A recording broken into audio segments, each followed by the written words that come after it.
Bismillahirrahmanirrahim. Assalamualaikum warahmatullahi wabarakatuh. Bihamdillahi wassalatu wassalamu ala rasulillah wa ala alihi wa sahbihi wa mawalah wa la hawla wa la quwata illa billahi wa ba'du. Qala Allahu azza wa jalla ya ayyuhalladzina amanu taqullaha haqqa tuqatih wa la tamutunna illa wa antum muslimun.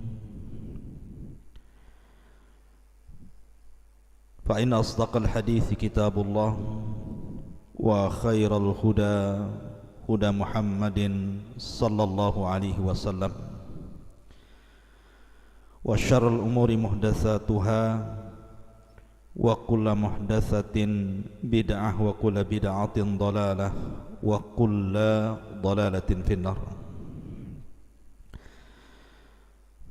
Ma'asyiral muslimin wal muslimat rahimani wa rahimakumullah dimanapun antum berada. Alhamdulillah, di malam hari ini kembali kita bisa bertalabul ilmi lewat media pesantren Jabal Uhud. Salawat dan salam tentunya kita haturkan kepada Rasul kita yang mulia alaihi salatu wassalam. Allahumma salli ala sayyidina Muhammad wa ala alihi wa sahbihi wa man sara ala nahjihi ila yaumiddin. Pembahasan di malam hari ini kita akan mengkisahkan tentang manusia yang pertama kali masuk surga dan juga manusia yang terakhir masuk surga. Siapakah mereka dan bagaimana kisahnya? Tentu apabila kita cerita surga, sehebat apapun orang menghayalkan tentang surga itu, maka surga adalah kebalikan dari hayalan kita. Karena tidak ada yang bisa mensifati surga, dan itu berdasarkan sabda Nabi sallallahu alaihi wasallam, a'dadtu li ibadis salihina ma la aynun ra'at wa la udhunun sami'at wa la khatar ala qalbi bashar. Aku telah sediakan bagi hamba-hambaku yang saleh di surga itu kenikmatan yang tidak pernah dilihat mata, didengar telinga, bahkan terlintas pun tidak bisa, saking nikmatnya. Makanya kenapa kenikmatan yang sempurna itu hanya ada di surga. Kalau anda mencari kenikmatan di dunia, tidak akan ada yang sempurna, pasti ada batasannya. Tetapi di surga tidak ada batasan. Kenikmatannya itu yazdad wa yazdad, bertambah dan bertambah setiap harinya. Ma'asyiral muslimin yang dimuliakan Allah azza wa jalla, saya tidak hendak mengkisahkan tentang awsaful jannah, sifat-sifat surga. Tapi malam ini kita akan mengkisahkan tentang siapa orang yang pertama kali masuk surga dan siapa yang terakhir masuk surga. Nabi sallallahu alaihi wasallam bersabda dalam hadis Anas radhiyallahu an, qala Rasul sallallahu alaihi wasallam, ana awwalu man yadkhulul jannata yaumal qiyamah. Kata Nabi sallallahu alaihi wasallam, saya adalah orang yang pertama kali masuk surga pada hari kiamat. Dan dalam hadis yang lain Nabi SAW mengatakan, ana sayyidu waladi Adam wala fakhar, wa ana awwal man yanshaq anhul ardu, wa ana syafi'un wa ana awwalu syafi'un wa awwalu qari'u babil jannah. Kata Nabi SAW, saya adalah pemimpinnya anak Adam dan saya tidak sombong. Saya orang yang pertama kali dibangkitkan dari kuburan, dan saya orang yang pertama kali memberikan syafaat, dan saya yang pertama kali mengetuk pintu surga. Dan disebutkan dalam Ashabus Sunan, ketika Nabi SAW mengatakan, dan saya yang pertama kali mengetuk pintu surga, fayaqul khazinul jannah, maka penjaga pintu surga berkata, manil qari', siapa yang mengetuk itu? Fa'aqul, maka kata Nabi SAW, Muhammadun Rasulullah, Muhammad utusan Allah. Maka kata malaikat penjaga surga, bika umirtu alla aftaha li ahadin qablak, karena wahai Muhammad, aku diperintahkan Allah untuk tidak membuka satu pintu surga pun sebelum. Artinya dari sini, ketika kita ditanya siapa yang pertama kali masuk surga dan yang membuka pintu surga, maka jawabannya adalah Nabi SAW. Ketika manusia disabdakan Rasul, ya'ti alaikum zaman kadidu minaz zihad, akan datang zamannya di mana manusia akan berdesak-desakan di pintu surga. Maka manusia berusaha untuk membuka pintu surga tetapi tidak bisa. Akhirnya kemudian Nabi SAW, dari sekian banyak manusia sejak zaman Adam sampai yang terakhir mati, dari orang-orang yang beriman yang sudah divonis masuk surga, maka Rasul SAW kemudian masuk di antara barisan manusia, mendekati pintu surga, kemudian mengetuk surga. Maka ketika ada yang mengetuk surga, penjaga surga mengatakan, manil qari', siapa yang mengetuk itu? Maka Rasul mengatakan, Muhammad Rasulullah. Maka malaikat penjaga surga mengatakan, bika umirtu alla aftah li ahadin qablaka, karenamu ya Muhammad, aku dilarang Allah untuk membuka pintu surga sebelum dirimu. Maka pintu surga itu dibuka, maka Nabi SAW orang yang menginjak kakinya di surga. Ma'asyiral muslimin yang dimuliakan Allah Azza wa Jalla, ini kalau dari kalangan laki-laki. Lalu siapa dari kalangan perempuan yang pertama kali menginjak masuk surga itu? Memang tidak ada ayat ataupun hadis yang menjelaskan siapa wanita yang pertama kali menginjak surga. Tetapi ada hadis yang menjelaskan tentang keumuman fadilah wanita terbaik dunia, yang disabdakan Nabi SAW tentang sayyidatu nisa'i ahlil jannah, pemimpin-pemimpin wanita ahli surga. Tentu kalau pemimpinnya yang pertama kali masuk sebelum yang dipimpin, kan logikanya seperti itu. Lalu siapa pemimpin-pemimpin ahli surga, wanita-wanita ahli surga ini? Maka Nabi SAW menyebutkan 4 wanita yang akan pertama kali menginjak surga. Pertama Khadijah bintu Khuwailid, yang kedua Maryam bintu Imran, yang ketiga Asiyah bintu Muzahim, dan yang keempat Fatimah bintu Muhammadin sallallahu alaihi wasallam. Inilah wanita-wanita yang pertama kali menginjak surga. Ma'asyiral muslimin yang dimuliakan Allah Azza wa Jalla, adapun secara umum dari kelompok-kelompok manusia yang pertama kali masuk surga berdasarkan hadis yang dikeluarkan Imam Ahmad dalam musnadnya, dari hadis Abu Hurairah radhiyallahu an, Nabi sallallahu alaihi wasallam bersabda, yadkhulu fuqara'ul musliminal jannata qabla aghniyaihim binisfi yaumin. Maka yang pertama kali dari orang-orang yang akan masuk surga adalah mereka para fuqara, orang-orang yang beriman. Ustaz, kiriman apa?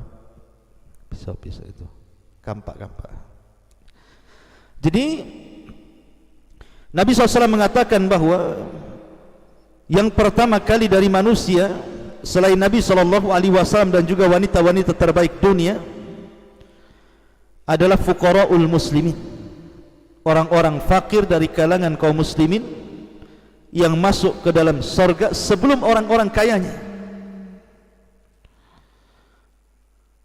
Berapa jaraknya antara orang miskin dengan orang kaya masuk surga itu? Maka Nabi SAW mengatakan binisfi yaumin, setengah hari. Anda jangan bayangkan setengah hari di dunia. Kalau setengah hari di dunia enggak apa-apa, orang miskin dari pagi sampai zuhur, orang kaya dari zuhur sampai asar umpamanya, kan? Bukan itu. Tetapi hitungan setengah hari, kehidupan akhirat itu 500 amin, sama dengan 500 tahun penantian. Jadi orang-orang miskin dulu masuk, kemudian belakangan orang-orang kaya. Kenapa orang kaya dibelakangkan? Boleh jadi karena hisab orang kaya itu lebih banyak dibandingkan hisabnya orang miskin. Ketika Nabi SAW bicara tentang harta, apa kata Nabi SAW? Maka yang ditanya dua perkara. Min aina iktasabahu wa fima anfaqahu. Kemana kau belanjakan, kemana kau dapatkan, dan kemana kau belanjakan. Tentu orang-orang kaya akan banyak soalan. Satu hari saja uang yang dibelanjakan itu kan kemana-mana tuh. Kalau dia orang jahat, maka Nabi SAW mengatakan malun saleh lirajulin saleh, harta yang baik karena dipegang orang baik. Artinya harta yang jelek kalau dipegang orang jahat. Jadi harta itu setiap hari dibelanjakan. Kalau seandainya satu hari bisa 100 kali belanja, maka 100 pertanyaan yang akan disodorkan. Itu yang membuat orang-orang kaya itu dilambatkan masuk surga dibandingkan orang miskin. Ma'asyiral muslimin yang dimuliakan Allah Azza wa Jalla, ini secara umum manusia-manusia yang pertama kali masuk surga. Sekarang siapa manusia yang terakhir masuk surga itu? Ma'asyiral muslimin yang dimuliakan Allah Subhanahu wa taala, disebutkan dalam hadis Abi Sa'id Al-Khudri radhiyallahu an, Nabi SAW bersabda, inna adna ahlil jannati manzilatan, sesungguhnya yang paling rendah dari penduduk surga dan yang paling terakhir masuk surga adalah rajulun sarafallahu wajha anin nari kibalal jannah, seorang laki-laki yang Allah palingkan wajahnya dari neraka menuju surga. Kemudian setelah itu dia ditampakkan dari kejauhan sebuah pohon yang banyak buahnya dan di bawahnya ada mata air. Ingat, umniyatu ahlin nar. Umniyatu ahlin nar artinya angan-angannya penuh neraka. Allah Subhanahu wa taala berfirman, wa nada ashabun nar ashabal jannah an afidu alaina minal ma aw mimma razaqakumullah. Ketika penduduk neraka memanggil penduduk surga, berikanlah kepada kami setetes air yang Allah karuniakan kepada kalian, atau makanan yang Allah telah berikan kepada kalian. Tapi penduduk surga mengatakan innallaha harramahu ma'alal kafirin, tidak mungkin Allah sudah haramkan keduanya bagi orang kafir. Artinya bahwa angan-angan penduduk neraka itu ingin minum dari air dan ingin makan dari makanan, karena mereka sudah tidak pernah merasakan itu. Ketika melihat ada pohon dengan buah-buahan dan ada mata airnya, tentu pengen sekali dia minum dan makan. Maka dia pun kemudian mengatakan kepada Allah Azza wa Jal, ya Rabb, dekatkan aku ke pohon itu, biar aku bisa bernaung di bawahnya, fa astadillu bidilliha, wa ashrabu min ma'iha, aku bisa minum dari airnya, wa akaltu min thamariha, dan aku bisa makan dari buah-buahannya. Maka Allah subhanahu wa ta'ala mengatakan, ya ibna Adam, wahai anak Adam, la'alli in a'taitukaha sa'altani ghairuha. Wahai anak Adam, seandainya aku kabulkan permintaanmu, ku dekatkan kau ke pohon itu, kau bisa bernaung di bawahnya, kau bisa minum dari airnya, kau bisa makan dari buahnya, janji kau tidak akan meminta yang lainnya. Maka dia mengatakan, la ya Rabb, la ya Rabb, tidak wahai Rabb, cukup itu bagiku. Maka Allah subhanahu wa ta'ala dekatkan orang ini ke pohon itu. Kemudian dia bisa minum di bawahnya, dia bisa makan dengan buah-buahannya, dan bisa bernaung dengan naungannya. Tiba-tiba kemudian setelah itu dia melihat pohon lagi yang lebih indah daripada itu, lebih banyak buah-buahannya, lebih banyak airnya, lebih rindang naungannya, pokoknya lebih indah lagi. Maka dia mengatakan, ya Rabb, dekatkan aku ke pohon yang itu, fa astadillu bidilliha wa ashrabu min ma'iha wa akaltu min thamariha, biar aku bisa bernaung di bawahnya, minum dari air minumnya, makan dari buah-buahannya. Ya Rabb, dekatkan aku ke pohon yang itu. Maka Allah mengatakan, taib, seandainya aku berikan, apakah engkau tidak akan meminta yang lainnya? Bukankah kau sudah janji tidak akan meminta yang lainnya? Maka orang mengatakan, tidak ya Rabb, ini yang terakhir, katanya. Akhirnya Allah pun membuat perjanjian dengan dia bahwa pohon yang kedua adalah pohon terakhir dia meminta sesuatu kepada Allah. Setelah kemudian dia melihat berada di pohon yang kedua itu, maka rupanya dari situ dia nampak ada benteng pintu surga, dan dia bisa melihat di celah-celahnya keindahan surga itu. Kemudian dia mengatakan, ya Rabb, masukkan aku ke dalam surga, masukkan aku ke tempat yang indah itu. Maka Allah subhanahu wa ta'ala mengatakan kepada anak Adam ini, tamanna ya abdi, bercita-citalah wahai hambaku, kau mau apa seandainya aku berikan kenikmatan kepadamu. Maka menghayallah dia, ingin ini, ingin itu, macam-macam. Ketika sudah habis mentok khayalannya, maka Allah subhanahu wa ta'ala katakan, aku berikan kepadamu 10 kali lipat dari hayalanmu. Aku berikan kepadamu 10 kali lipat dari hayalanmu. Kemudian dia mengatakan, atastahzi'uni wa anta rabbul alamin, ya Rabb, apakah engkau akan mengejek diriku sementara engkau adalah Rabb semesta alam?